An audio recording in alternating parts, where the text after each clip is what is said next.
Have you ever wondered how long it takes for your life to change completely?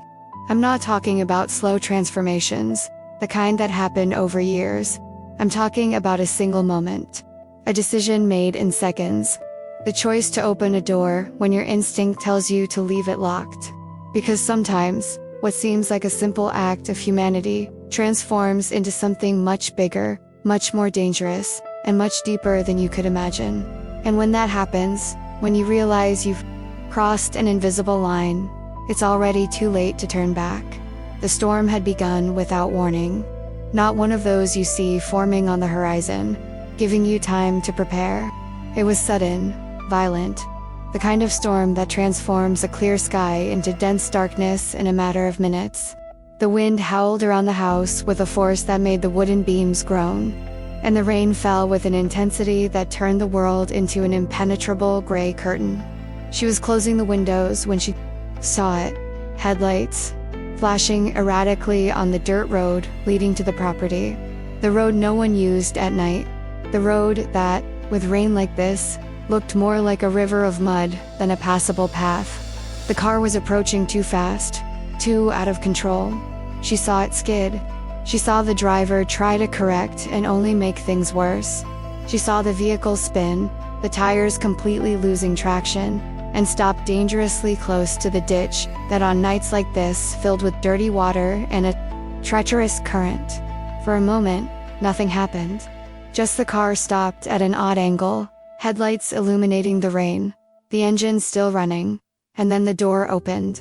Someone got out, a dark figure against the storm. They ran to the other side of the car, opened the back door, and grabbed something. Someone, small, wrapped in fabric. She should have locked the doors then. She should have turned off the lights. She should have pretended she wasn't home. Because nothing good came from strangers showing up on deserted roads during storms. Nothing good came from situations that seemed straight out of horror movies. Maybe that sounds familiar to you. That instinct screaming to protect yourself, not to get involved, to let others solve their own problems. But then she saw. The figure was carrying a child. She could see it now, even through the rain. A small child, too still. And the way the adult held it, with desperate care, with an urgency that transcended the fear of the storm, made something inside her react. 2 minutes later, someone knocked on the door. It wasn't a timid knock. It was urgent, loud, the kind of knock that doesn't tolerate being ignored. She opened it, and saw a man soaked to the bone, hair plastered to his face, clothes heavy with water. But it was what he was carrying that caught her attention. A sleeping child or passed out. It was impossible to tell, wrapped in a coat that clearly wasn't enough against the bone-chilling cold that night. "Sorry to bother you," he said, his voice hoarse, as if he'd shouted, as if he'd spent too much time battling the elements. "The car's stuck, there's no cell phone signal, and my daughter has a fever.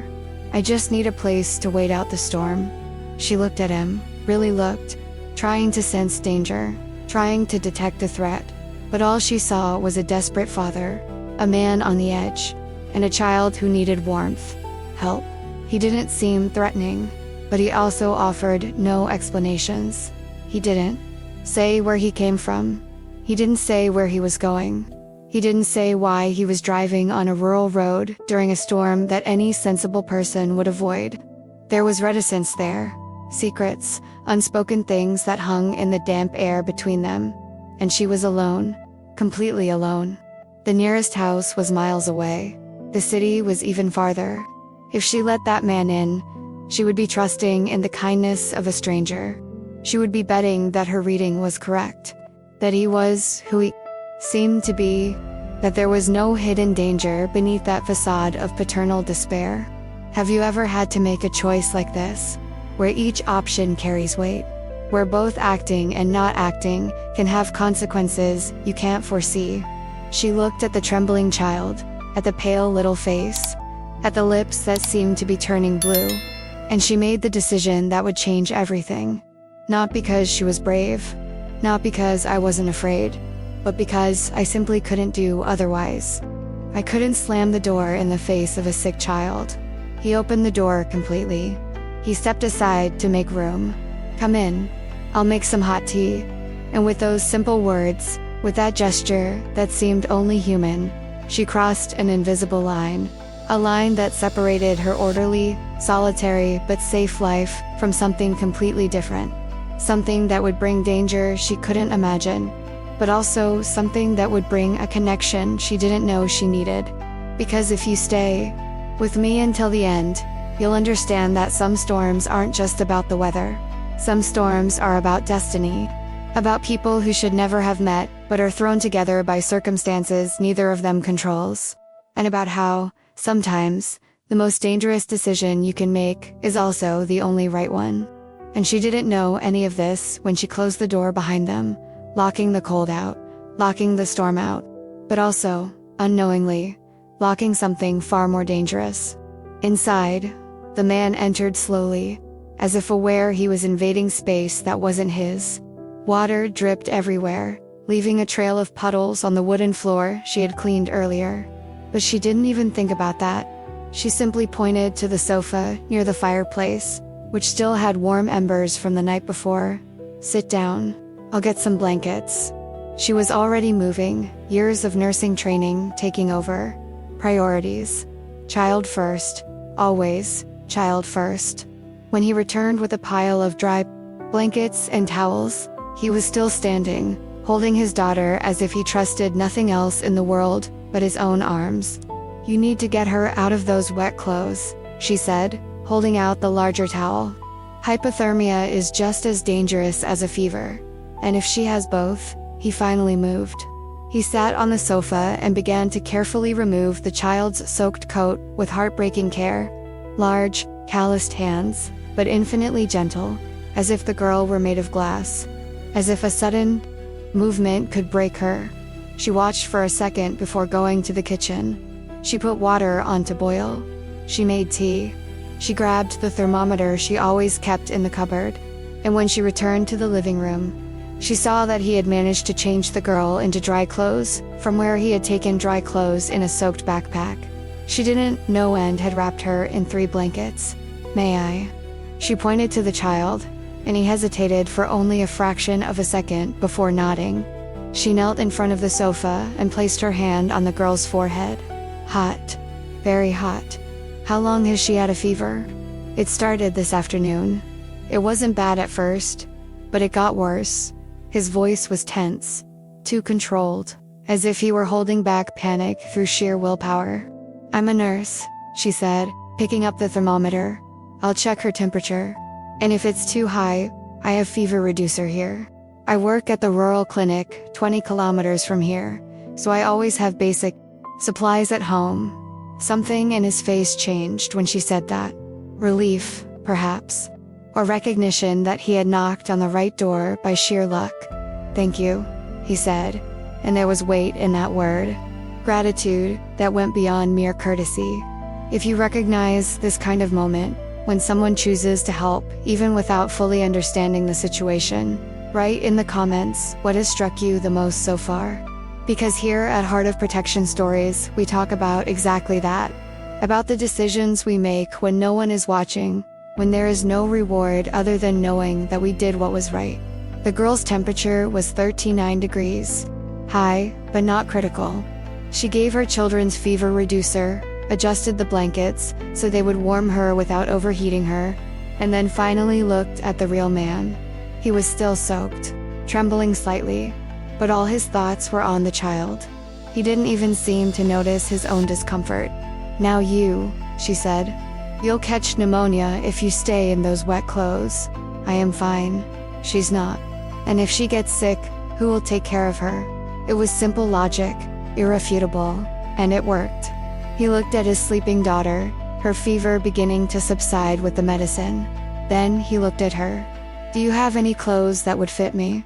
She almost laughed. He was big, tall, broad shoulders. Nothing she had would do her any good. But she did have some of her father's things that she'd never been able to donate, stored in the guest room closet that no one ever used. "I have them. Wait here." When he returned wearing sweatpants and a flannel shirt that had belonged to his father, he accepted them without question. He went to the bathroom, she indicated, and she stayed there, alone with the sleeping child, finally allowing the reality of it to hit her. There were 2 strangers in her house. During a storm that had completely cut off all communication with the outside world. She didn't know their names. She didn't know where they came from. She knew nothing beyond what he had chosen to tell her, which was almost nothing, and yet, she didn't regret it. She felt no fear. Just that strange feeling that something important had just happened, that her life had changed direction without making a sound, without warning. When he emerged from the bathroom, dressed in clothes that were a little short but fit just fine, she had prepared tea for the 2 of them. He accepted the mug with that same meaningful thank you. They sat down, she in an armchair, he on the floor near the sofa where their daughter slept, as if he couldn't move much further. And the silence that settled in wasn't uncomfortable. It was just heavy, full of unspoken things. "I should have called before coming," he finally said. "But like I said, there's no signal. And when I saw the light from your house, you had no choice." She finished for him. "I understand. Any father would have done the same." Looked at her then, really looked, and there was something in that look that made her realize he was assessing her, measuring her, deciding how much to tell her, how much to hide. "What's your name?" she asked, because she needed something, some name to put on that face. He hesitated, and that hesitation said more than any words.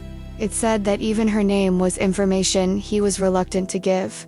But then, as if deciding that she deserved at least that, he replied, "Marcus, and she is Sarah." "I am Alina." He repeated her name as if he were memorizing it, as if it were important. "Thank you, Alina, for opening the door, for not sending us away, for everything." She simply nodded, because she didn't know what to say. She didn't know how to explain that it hadn't been a rational choice. It had been an impossibility of doing otherwise.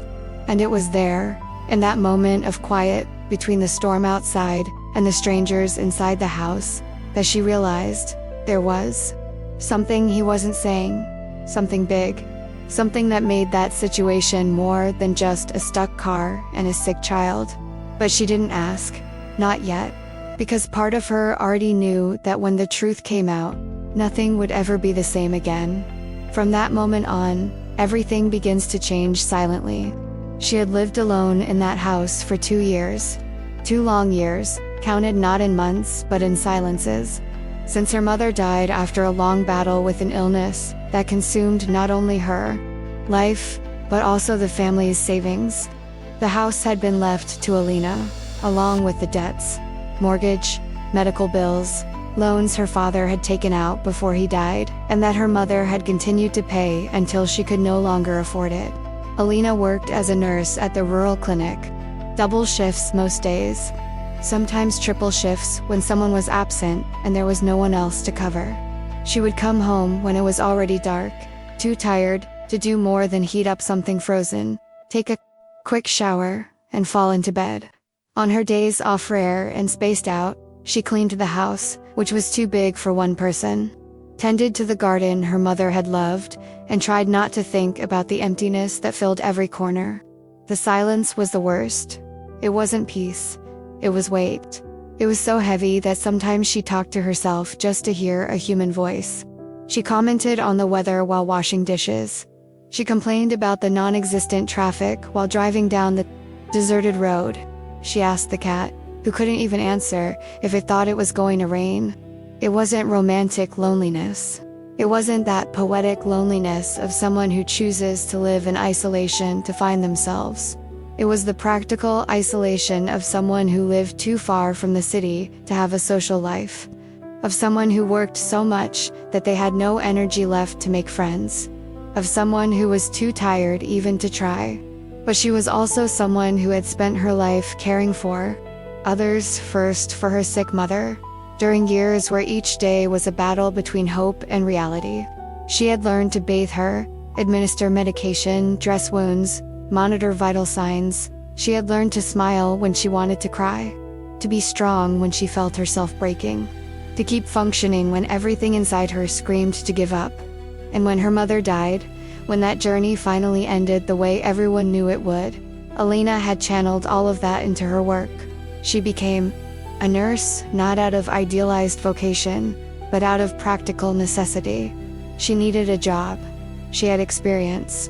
And she discovered that she didn't know how to switch off that instinct to care, even when she was off work. That's why when he saw a feverish child being carried by a desperate father in the storm, there was no doubt. There was no internal debate. There was no fear overriding compassion. There was only an immediate recognition of need, and an automatic response to meet that need. Didn't matter who they were. It didn't matter where they came from or where they went. What mattered was that they were father and daughter. What mattered was that the child was sick. What mattered was that they needed help. And helping was the only thing that still made Alina feel like she was good for something. That her life had a purpose beyond paying debts and surviving another day. So there she was, sitting in the living room with two strangers. A man who was clearly hiding something.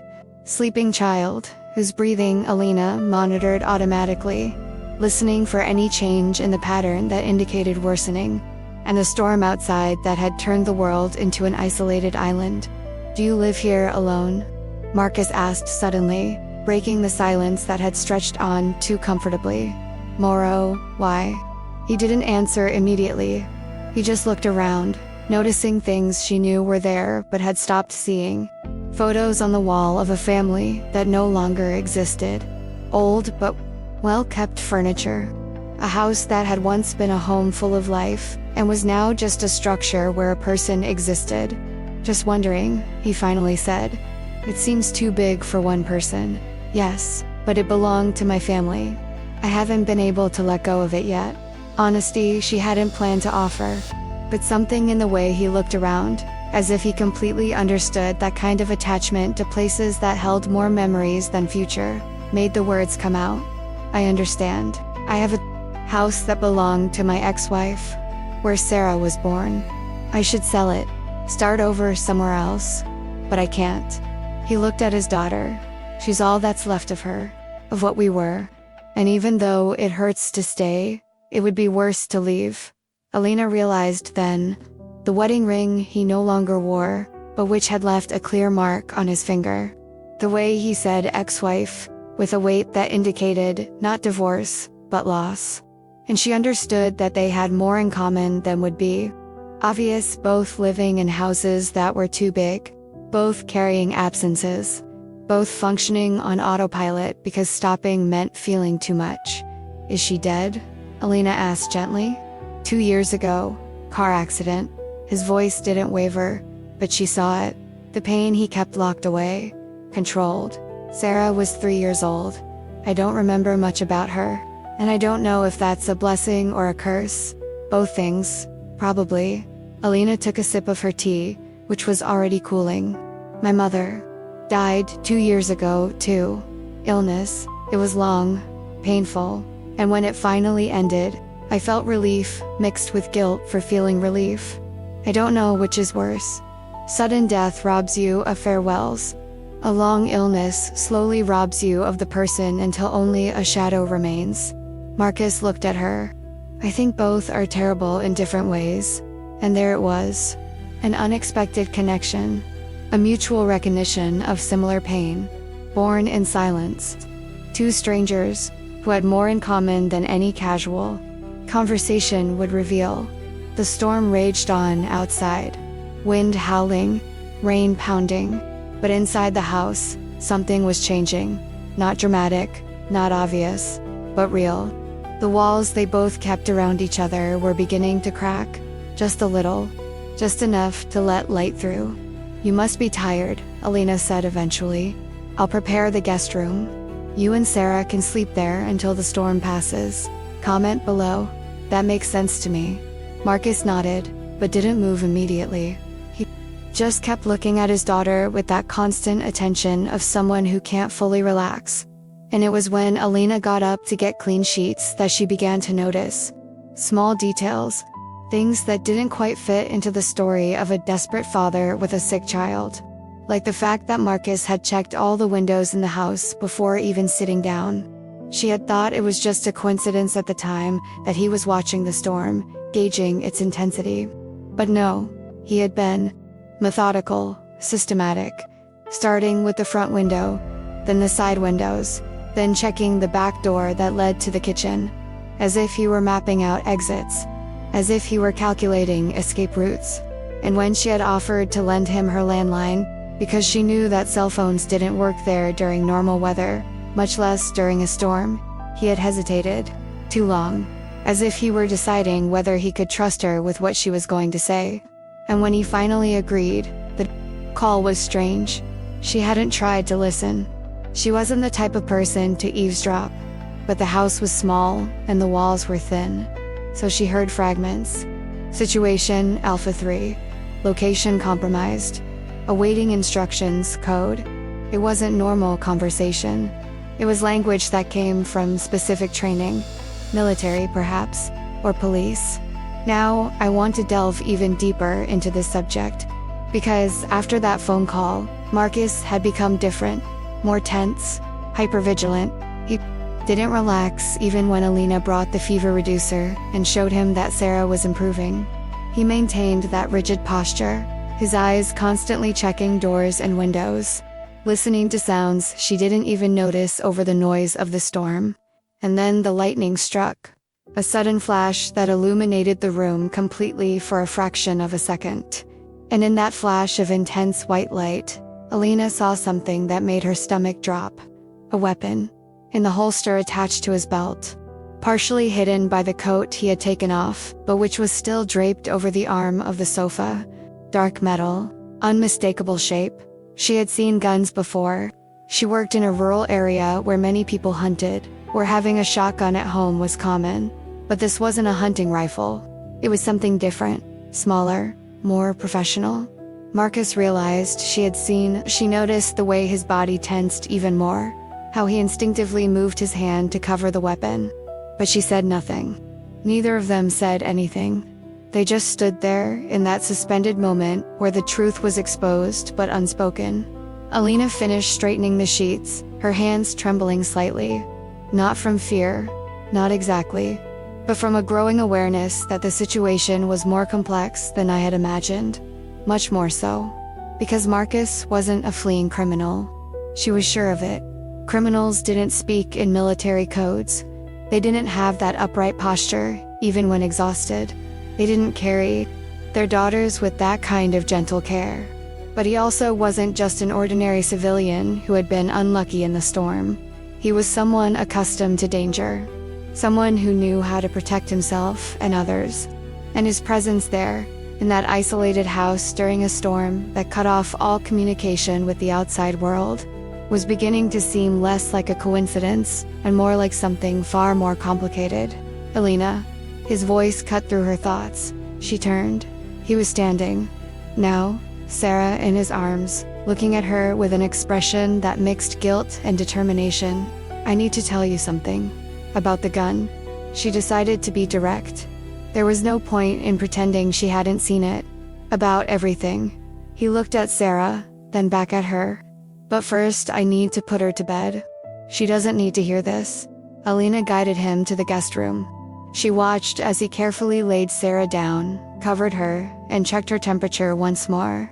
And she saw something in the way he did it. Pure love. Absolute protection. A father who would do anything for his daughter. And that, more than anything else, made her decide to listen. That made her give him a chance to explain. Because a man capable of that kind of devotion couldn't be completely dangerous. He could be in a dangerous situation, yes. But he wasn't a threat. When they returned to the room, she served more tea. An automatic gesture. Giving their hands something to do while their minds processed. They sat down. And finally, Marcus began to speak. My full name is Marcus Webb.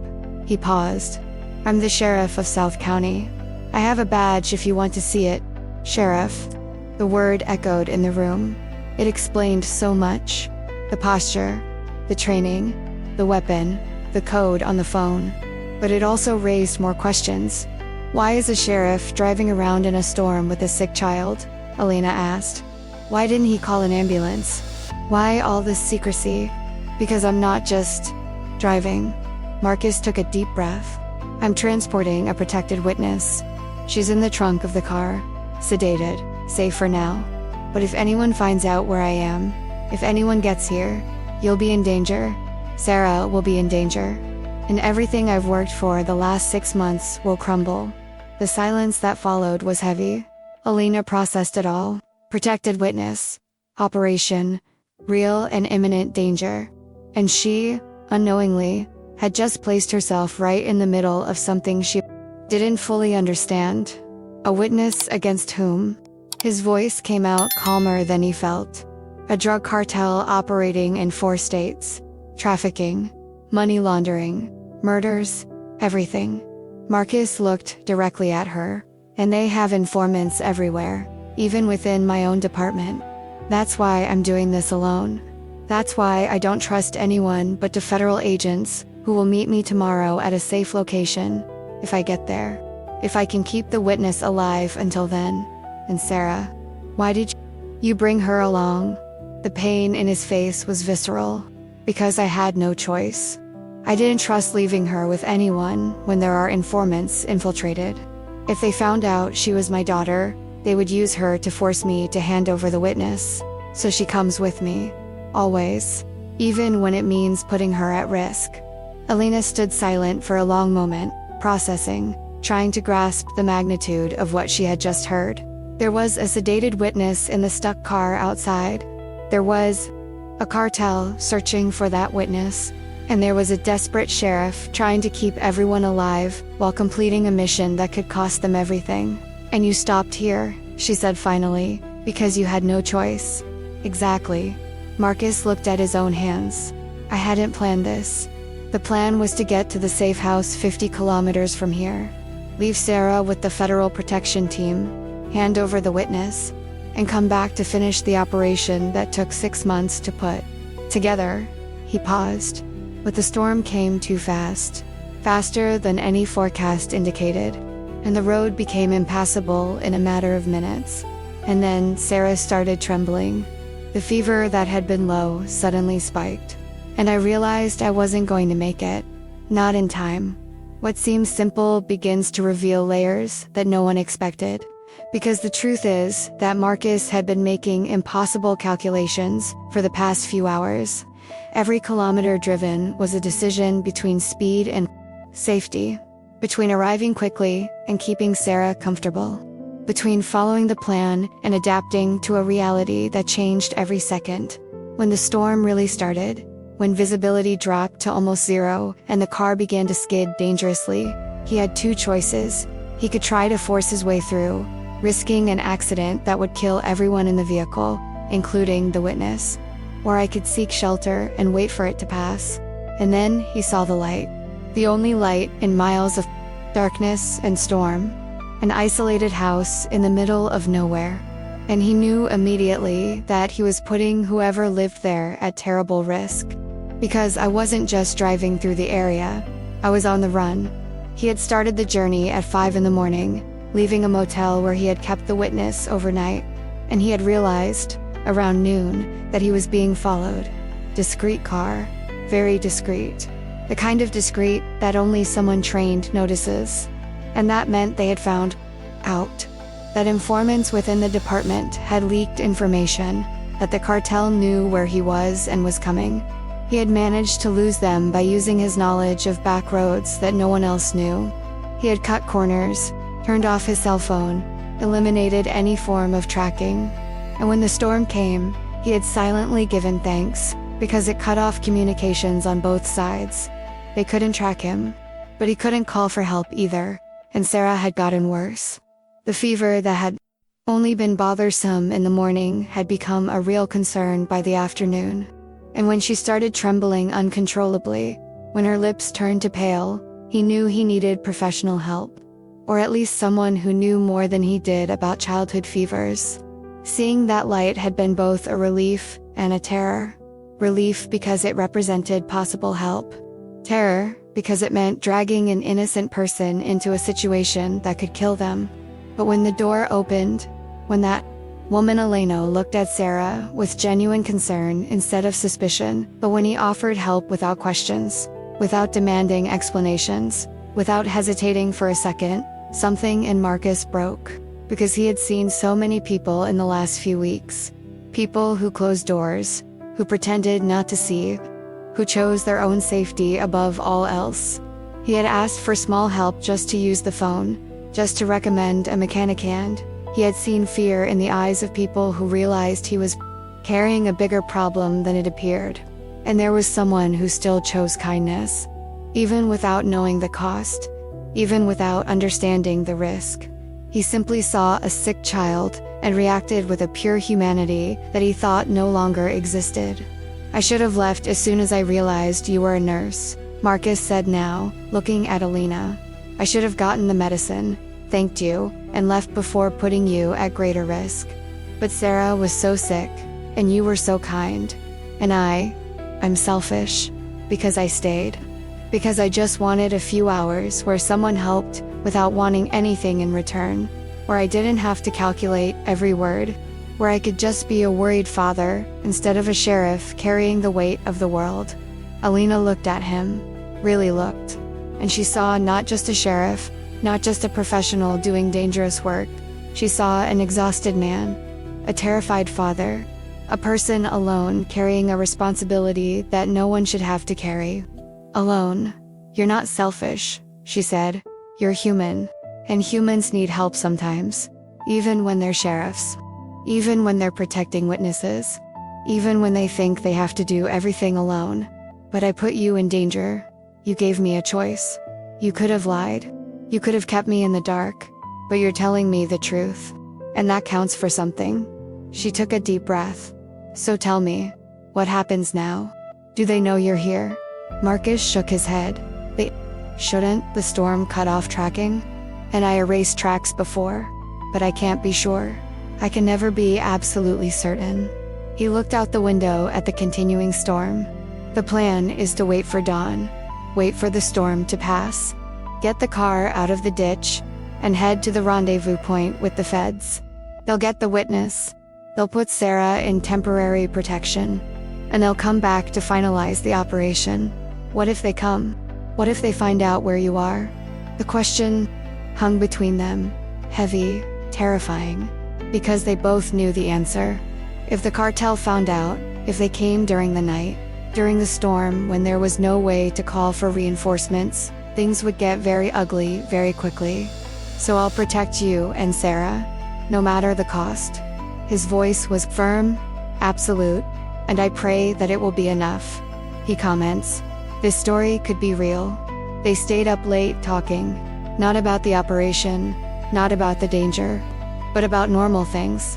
Little things, like how Sarah liked to draw, how Alina had always wanted children, but life had never allowed it, how Marcus had learned to braid hair by watching YouTube videos because Sarah wanted hair like her school friends, how Alina still kept all the recipes her mother had written by hand, even knowing she would never cook half of them.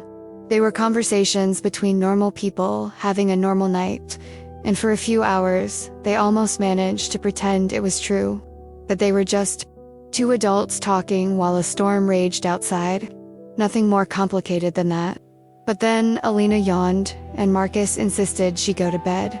Do you work early tomorrow? She shook her head. Day off. Thank God. Then go. Rest. I'll stay here, keeping watch. I'm used to it, and there was truth in that. She could see it in his eyes. He was used to long vigils, 2 sleepless nights, to always being alert. She went to her room, but couldn't sleep properly. Maybe it was the storm. Maybe it was the awareness that there were strangers in the house. Or maybe it was just a strange feeling that something was about to change. Something big. This is where the story begins to show what is really at stake. The storm worsened overnight. The winds picked up until the whole house creaked. Rain pounded against the roof like furious drums. And Alina lay listening, unable to fully relax. It was around 3 a.m. that she heard it. And at first, she tried to convince herself it was just a storm, just wind, just an overactive imagination. But then he heard it again. And it wasn't a storm. It was an engine, unmistakable even under the noise of the rain. She got out of bed, her heart already racing. She went to the bedroom window and looked. She saw headlights, off. She could only see them because lightning illuminated them for a second. A car slowly driving up the dirt road, very slowly, as if it were searching for something, as if it didn't want to be seen. Alina ran into the room. Marcus was already standing, gun in hand, looking out the front window. He didn't even turn around when she arrived. He just spoke softly. "How many cars did you see?" "One, but I don't know if there are more." "There's always more." He finally looked at her, and there was something in his face, not panic, but terrible acceptance, as if he knew this moment would eventually come. "You need to take Sarah and hide. Now. Do you have a basement?" She nodded, speechless with fear that it was finally arriving in waves. "Okay, go ahead, wake her up. Take her to the basement, lock her from the inside, and don't come out, no matter what you hear, no matter what happens up there. You stay there with her until I come to get her. Understood? What if you don't come?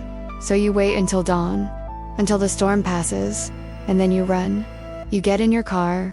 You go to the nearest police station. You ask for a federal agent named Patterson. You say Marcus Webb sent you. You say the operation was compromised. He'll know what to do." Alina wanted to argue. She wanted to say she wasn't going to leave him to face this alone. But before she could speak, the front window shattered. Glass shattering. And it wasn't a rock thrown by the storm. It was a gunshot. The sound was unmistakable. Loud, dry, deadly. Marcus pushed her to the ground, shielding her with his own body for precious seconds. More shots came, piercing walls, hitting furniture, turning the house into a war zone. "Go," he shouted, already moving into a defensive position. "Now." Alina ran to the room where Sarah was sleeping. The girl had woken up with the noise, her eyes wide with terror. Alina picked her up, not even bothering to explain. She simply carried her, running towards the door that led to the basement. They descended the narrow staircase in the dark. Alina locked the door from the inside as Marcus had instructed, and then they stood there, she and Sarah, in the cold, damp darkness. While up above the world was falling apart, the gunshots continued. She heard glass breaking, wood splintering, and voices, men shouting commands. "Find the witness. Kill the sheriff." Alina covered Sarah's ears, pulling the girl against her chest, singing softly to drown out the sounds of violence coming from above. And she understood. She understood the real consequence of having opened the door. She had become part of something. That something had come to collect its due.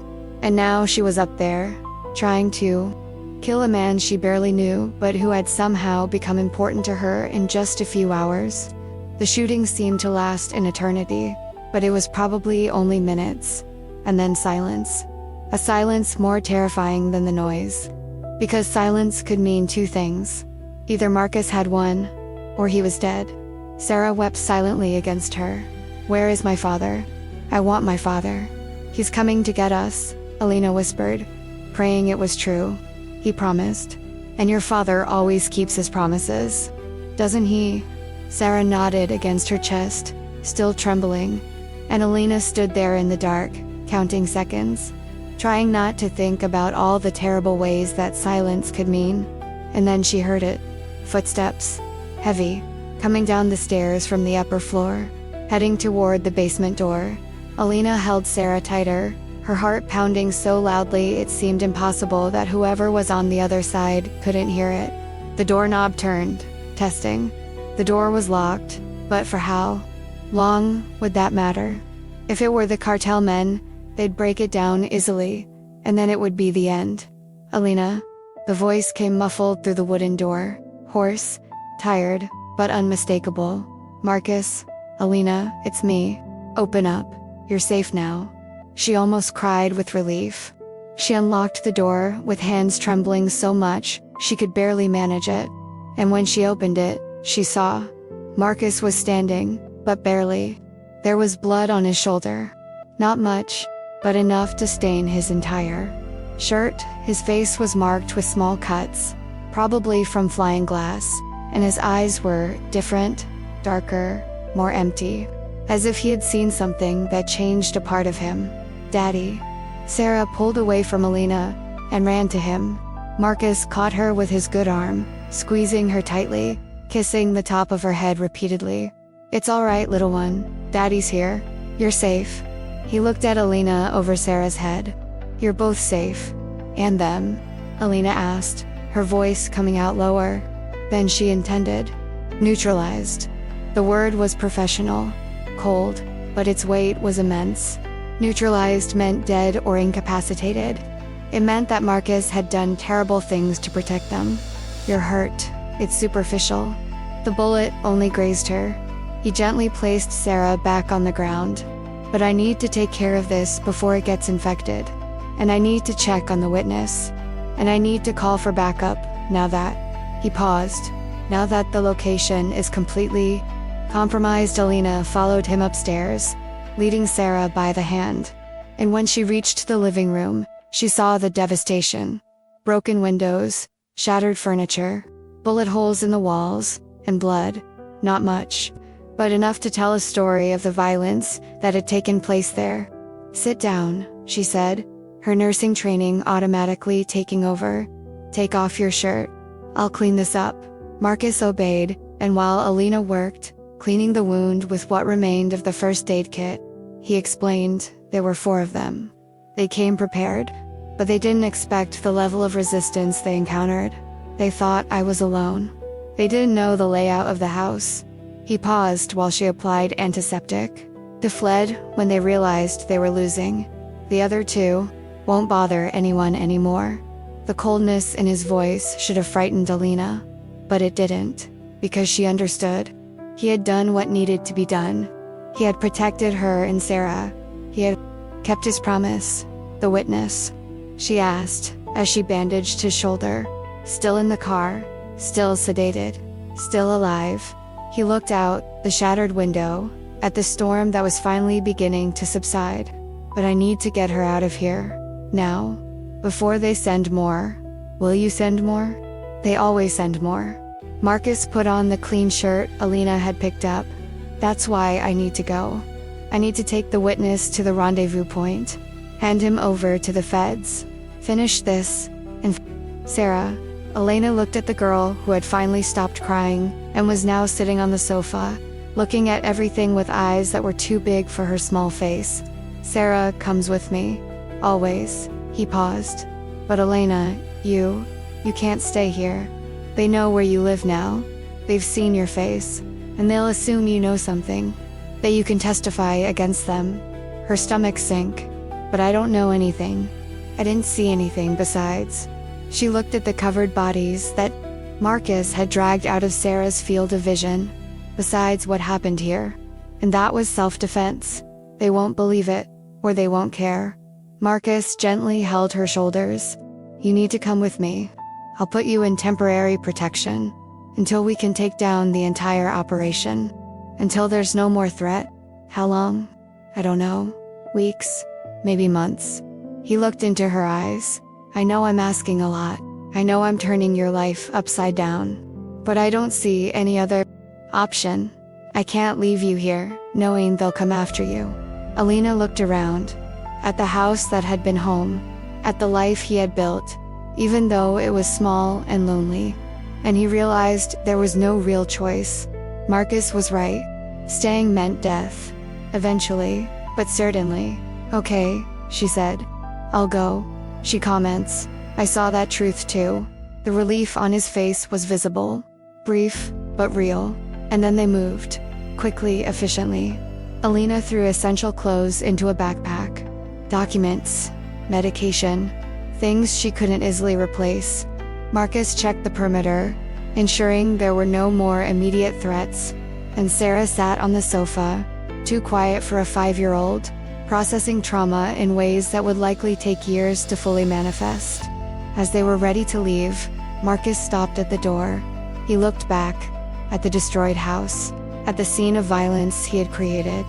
And Alina saw something pass across his face. Not regret, exactly, but wait. Recognition of the cost. I'll send a cleanup crew when this is over, he said. They'll fix everything, they'll leave it as it was. You won't have to deal with any of this. It's not about the house, Alina replied. And it wasn't. The house could be fixed. Windows replaced, walls repaired. But her innocence, the sense of security she had even in solitude, that was lost. I would never look at that house the same way again. She would never again feel completely safe anywhere. They stepped out into the storm, which was finally subsiding. The rain had turned into a light drizzle, the wind had calmed down, and the sky showed the first signs of clearing on the horizon. Almost dawn. Almost the end of the longest night of Elena's life. Marcus had managed to pull the car out of the ditch using an improvised winch and sheer strength. The witness was still in the trunk, unconscious, but alive. Alina looked at the woman because she was a woman, young, with old bruises on her face that told their own story of violence, and felt compassion mixed with resentment. That stranger was the reason for all of this. The reason for the shooting. The reason for the destruction. The reason Alina was now running from her own life. But she was also a victim. Someone brave enough to testify against the cartel. Someone who deserved protection just as much as Sarah. Just as much as Alina. Now I want to delve even deeper into this subject. Because when Marcus stood there in that room, listening to the men arrive, he had seconds to decide. Seconds that seemed like an eternity, but passed by far too quickly. He could grab Sarah, run out the back door, make his way through the woods he knew well from maps he'd studied, leave Alina behind. She wasn't part of the operation. It wasn't his responsibility. She was a civilian who'd had the misfortune of being in the wrong place at the wrong time, and saving her meant risking everything else. If she escaped with Sarah and the witness, she would increase her chances of at least completing the mission, of keeping her daughter alive, of ensuring that 6 months of work weren't wasted. She could call for reinforcements later. She could go back to Alina, or at least send someone. But he knew the truth. If he left her there, she would die. The cartel men wouldn't leave any witnesses. They wouldn't leave any loose ends. They would torture her to find out what she knew. And when they realized she knew nothing, they would kill her anyway, as a precaution, on principle. Or he could stay, defend the house, protect everyone inside, use the terrain he knew, because he had spent precious minutes earlier memorizing the layout, exits, angles, to compensate for the numerical disadvantage. But that meant turning an innocent civilian into part of a war zone. It meant putting Alina in the line of fire of a confrontation she wasn't to blame for being involved in. Worse, it meant risking the witness dying in the car outside. That Sarah would be traumatized by violence. That would happen meters away from her. That everything she had fought for would crumble because she chose to save one person instead of completing a mission that would save hundreds. He had sworn to protect innocent civilians when he became sheriff. He had sworn that every life mattered, that he would not sacrifice innocence for the greater good. But he had also sworn to complete missions, no matter the personal cost, no matter the sacrifice. And now these two oaths were in direct conflict, in absolute contradiction. And every second that passed without a decision was a second lost. It was a wasted tactical advantage. He could feel the weight of it crushing him, the impossibility of choice, the certainty that no matter what he decided, someone would pay, someone would suffer because of his decision. Then she looked at Alina, really looked. She saw her running to the room to get Sarah. She saw absolute fear on her face, but she also saw determination. She saw her picking up Sarah as if she were her own. As if protecting that child was more important than her own life. This stranger, who had offered shelter without asking for anything in return, who had cared for Sarah like a mother, who was now terrified but still choosing to stay and protect, instead of running away and saving herself. And I knew, I simply knew, I wasn't going to abandon her, no matter the cost, no matter how many lives were at stake on the other side of the equation. Because some lines you simply don't cross. Some sacrifices turn you into a monster, even if made for the right reasons. So, he had stayed. He had defended that house as if it were a fortress. He had used every tactical advantage he could muster. He had shot to kill because there was no time for warnings, and he had won, badly, with injuries, at a high cost, but he had won. And now, driving down the road that was finally navigable, with Sarah asleep in the back seat and Alina sitting beside her, Marcus realized something. He had made the right choice, not the professional choice. Not the choice that maximized lives saved on paper, but the choice that allowed him to look in the mirror. The choice Sarah deserved to have a father make. They drove in silence for a while. The sun was rising fully now, turning the sky from gray to shades of pink and orange. Beautiful, incongruous with the violence they had left behind, with the life Alina had abandoned in a matter of hours. "You're too quiet," Marcus said eventually, glancing at her. In the rearview mirror, Alina was watching Sarah sleep. The girl had finally relaxed after all, her fever completely under control now, her breathing smooth and regular. "Just thinking," she replied, "in how everything changed so quickly. Last night I was home alone. Normal life, normal routine. And now," she made a vague gesture that encompassed everything. The car, the unconscious witness, the escape, the complete transformation of everything I knew. "I know, and I'm so sorry. Truly, you didn't deserve this. Nobody deserves this," Alina said. "But it happened, and now we deal with it." She looked at him. "How long until we get to the meeting point?" 2 hours. Maybe less if the road is good. Marcus checked the mirrors again, looking for pursuers who weren't there. Yet, the feds will be waiting. They'll get the witness, they'll get you home safely. And they'll give me the resources to finish the operation once and for all. And Sarah? Sarah is going for protection too. Different from yours. Safer, more permanent. The pain in his voice was palpable. "Until I'm absolutely certain there's no longer a threat."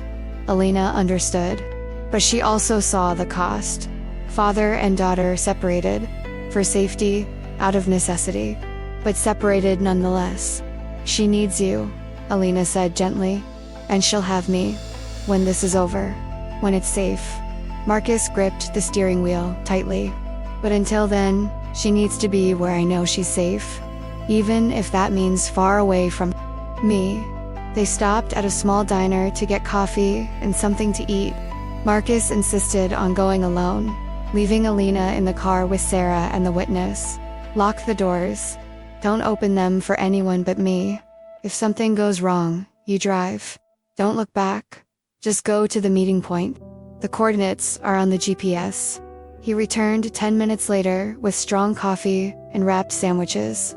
Sarah woke to the smell of food, and for a brief moment, they almost seemed like a normal family. Father, daughter, and what? Alina didn't know how to define herself in that equation. Stranger, victim, something more complex that didn't have an easy name. From that moment on, everything begins to change silently. Because as they drove, as the distance grew between them and the destroyed house, something solidified. The bond that had begun to form the night before, forged under pressure and fear, was transforming into something more substantial. Alina remembered how she had returned from the basement. Marcus had told her to hide, lock herself inside, and stay with Sarah, and she had begun to obey. She had gone down the stairs. She had seen Sarah trembling with fear, but then she had heard the first gunshot. She had heard Marcus shouting something, and she simply couldn't stay hidden. I had grabbed the first aid kit I always kept ready, a habit of a nurse, always prepared for emergencies, and had gone back. I climbed those stairs, knowing I could die, knowing it was madness, but unable to do otherwise. "Are you crazy?" Marcus had hissed when he saw her appear beside him. "I told you to hide." "And you're bleeding," she had replied, seeing the wound on his shoulder where the bullet had grazed. It wasn't serious, but it was bleeding, and it needed attention. "So shut up, and let me take care of it while you do what you need to do." There hadn't been time to argue. Marcus had returned to the window, positioning himself strategically, returning fire while she cleaned and bandaged the wound with unshaking hands. Years of medical training taking over, blocking out the fear, focusing solely on the task. "You're a real nurse, right?" he had asked between bursts of gunfire. "I am." "And you're terrible at asking for help." "I'm the sheriff. We don't ask. We solve." "Then you take care of it," she had said, finishing the dressing. "And I'll make sure you don't die of infection later." It was absurd. Completely absurd conversation in the middle of a shootout. Forced. Lightness in a situation that was anything but light. But it had worked. It had kept them both focused. It had provided an anchor of normalcy in total chaos. And something had been created between them. It wasn't complete trust. How could there be total trust when he had brought danger into her home? When he had turned her refuge into a war zone? But it was recognition. Mutual recognition of strength, of character, of choices made under extreme pressure. Marcus had seen in her courage he hadn't expected. Calmness under pressure that rivaled trained professionals. And the ability to act when it would have been easier, safer, to simply hide and pray to survive. Alina had seen in him not just the authority of the badge, not just sheriff doing his job, but raw humanity. A desperate father trying to protect his daughter. A man making impossible choices and carrying the weight of it on his shoulders. A man who had chosen to defend her when it would have been more practical to abandon her. And now, sitting in that car, with Sarah between them eating sandwiches and chattering about things a 5-year-old chatters about, there was a growing awareness that this wouldn't end when they reached their meeting point, that the bond forged that night wasn't temporary. It wasn't circumstantial.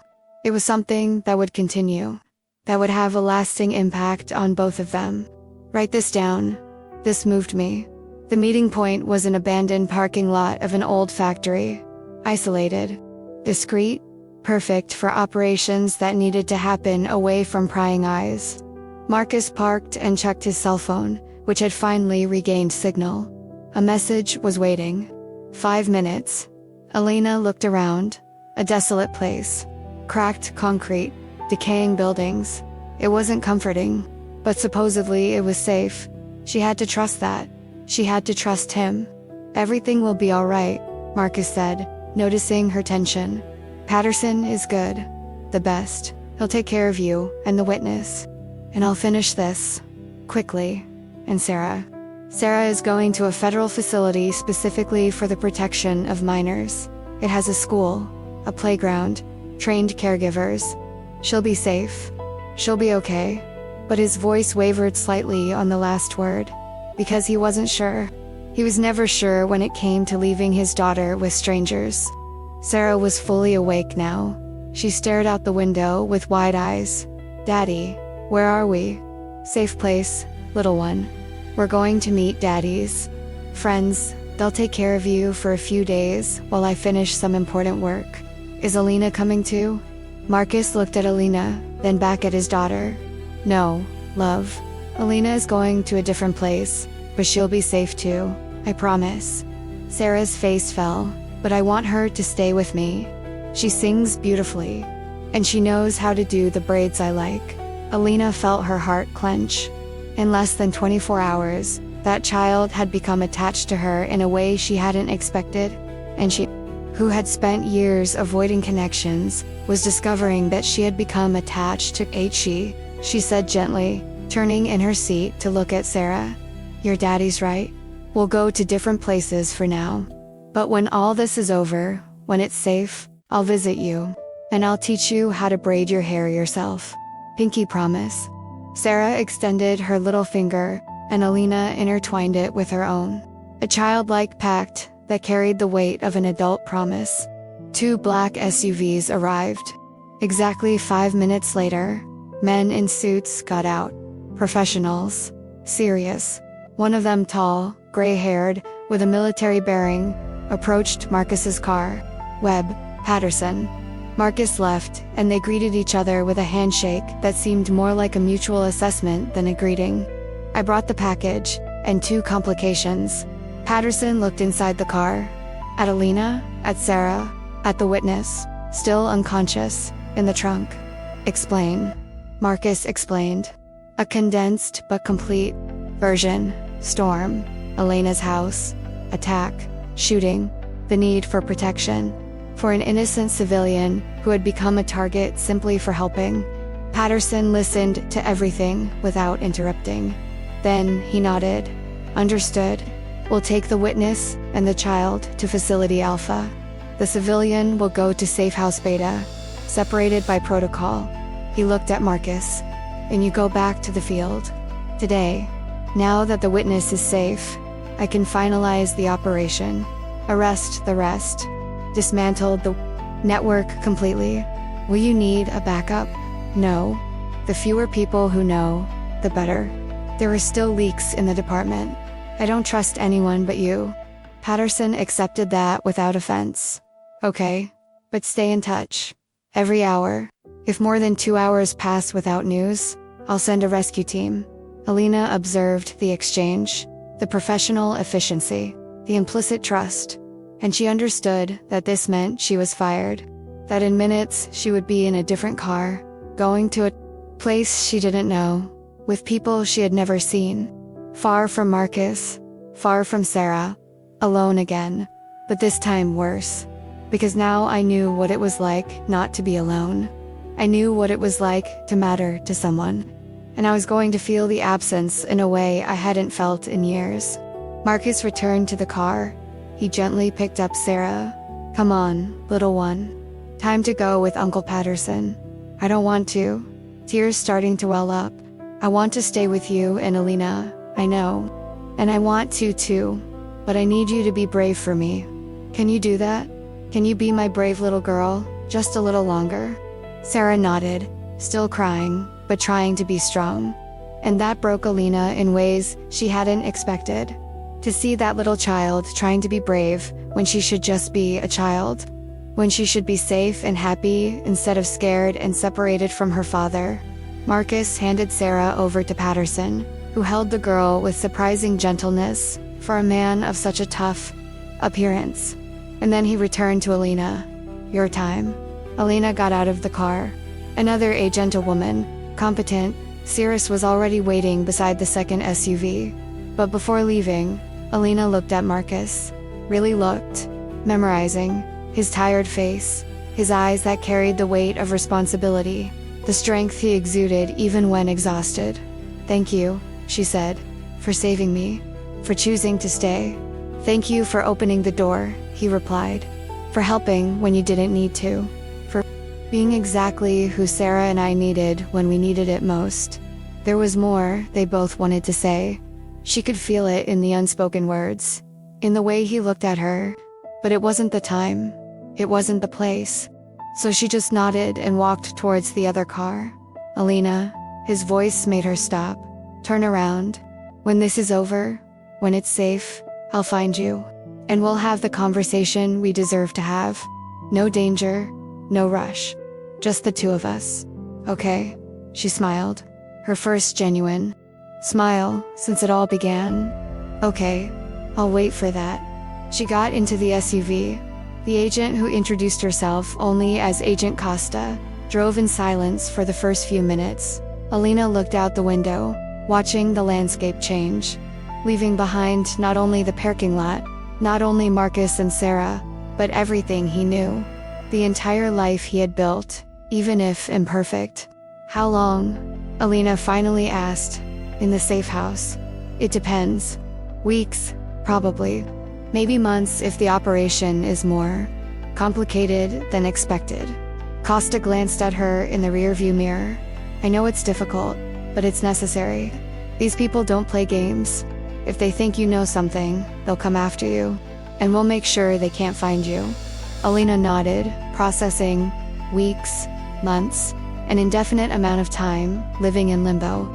Waiting for a man she barely knew to complete a dangerous operation she didn't fully understand. Trusting that he would keep his promise to return. To find her when it was safe. The safe house was exactly what the name suggested. An ordinary house in an ordinary neighborhood. Nothing that would draw attention. but with discreet security, agents positioned, surveillance systems, rigid protocol. Alina would be Claire Morrison while she was there. She had an elaborate backstory, forged documents, an entire invented life. Try to maintain a normal routine, Costa instructed. Go for walks, go to the market, look like a normal neighbor, but always with an escort, and never ever contact anyone from your past life. Understood. Alina understood. But understanding didn't make it any easier. The first few days were the worst.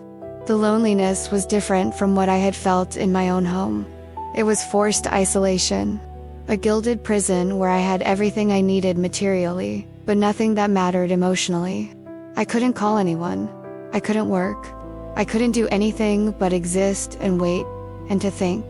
To think a lot about Marcus, about Sarah, about how 24 hours had changed everything, about whether she had made the right choice opening that door, about whether she would do it again knowing the cost.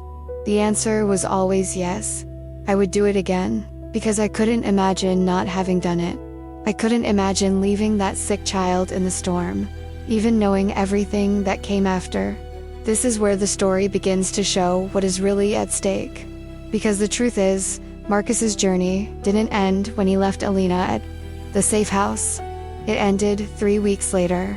3 weeks of meticulous work, of tracking down every member of the organization, of building solid cases against each one, of coordinating with federal agents to ensure no one escaped.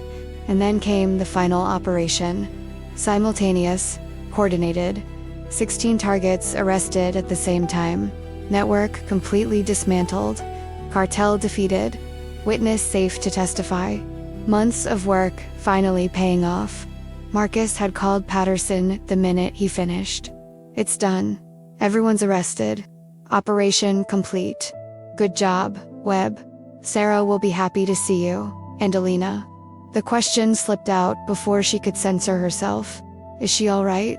Can I see her now? There was a pause. Too long. Webb, we need to talk about this. Marcus's stomach sank. What happened? Is she hurt? Did they get to her? No. She's physically fine. But, another pause. She asked to be released from protective custody. She said she wants to go back to normal life. To start over. And with the threat neutralized, we can't keep her there against her will. Where is she? I can't tell you. Protocol. She asked for privacy. She asked for time. She said that if you come looking for her, you'll make things difficult. Marcus felt as if he had been punched. She said that. Exactly that. She said she needs to process everything. That it was very fast, very intense. And that she needs space to understand what was real and what was just adrenaline. Patterson paused. I'm sorry, Marcus. I know you expected something else. But she has the right to make her own choices. And her choice is to move on. Without you. During the storm that cut the world off from the rest of civilization, Alina had offered shelter to father and daughter without asking questions. And Marcus had observed her quiet strength. The way she cared for the feverish Sarah as if she were her own. How she remained calm when chaos erupted. How she chose to stay when any sensible person would have fled. And the next day, when the real danger appeared and he finally revealed who he was. Sheriff protecting a witness who could bring down an entire cartel. She had understood the truth that he himself had taken time to accept. Some storms pass, but others leave permanent marks. And now that she had become part of his story, now that they had shared those intense hours of danger and protection, he had to face the possibility that perhaps, for her, it had been just that. Just a storm, just a moment, and not the beginning of something he had begun to believe could be permanent. Marcus hung up the phone and stood there for a long time, just breathing, processing. The operation had been a success. He had arrested everyone. He had protected the witness. He had kept Sarah safe. He had accomplished every professional goal he had set for himself. But somehow it felt empty, incomplete. Because the person he most wanted to tell about the victory had chosen not to be there to listen. He picked Sarah up that afternoon. The reunion was everything it should have been. Tears, hugs. The girl clung to him as if afraid that if she let go, he would disappear again. And Marcus held her, silently promising that he would never again put her in a situation where he needed to be away for so long. "Where's Alina?" Sarah asked eventually, looking around as if she expected Alina to appear as well. Alina had to leave. She was little. She had to go back to her life. But she promised to teach me how to braid. She promised pinky braids. I know, and I'm sure she wanted to comply. But sometimes adults have to do difficult things. They have to make choices that hurt, not because they want to, but because they need to. Sarah didn't fully understand. How could she? She was a child, but she accepted it the way children accept things, with sadness, but without bitterness. "Are you sad too, Daddy?" Marcus looked at his daughter, at her large, perceptive eyes that saw more than he would like. "I am. A little. But it will pass. And we'll be okay. We always are, right?" They returned home that night. The house that had been his wife's. A house filled with too many memories and too much silence, but which now, somehow, seemed less empty. Because Sarah was there. Safe, happy, and that had to be enough. 3 months had passed. Life returned to normal. Or at least a new version of normal. Marcus went back to work. Sarah went back to school. The routine was reestablished. And little by little, the intensity of those 24 hours began to diminish. Not disappear. It would never disappear completely. But it became something he could hold on to and continue living with. And then, on an ordinary Saturday afternoon, while he was in the park with Sarah, he saw Talina, standing on the other side of the playground, watching Sarah play with a small but genuine smile on her face. She was different. Shorter hair, new clothes, as if she had undergone a deliberate transformation, a conscious new beginning, but their eyes were the same. And when they met his across the distance, there was recognition, there was memory, and there was something more. Something that made Marcus's heart race in a way it hadn't raced since that night. He walked slowly toward her, giving her time to leave if she wanted to. But she didn't. She stayed, waiting. "Hi," he said when he got close enough. "Hi." Her voice was soft, a little hesitant, but not hostile, not distant. Are you okay?"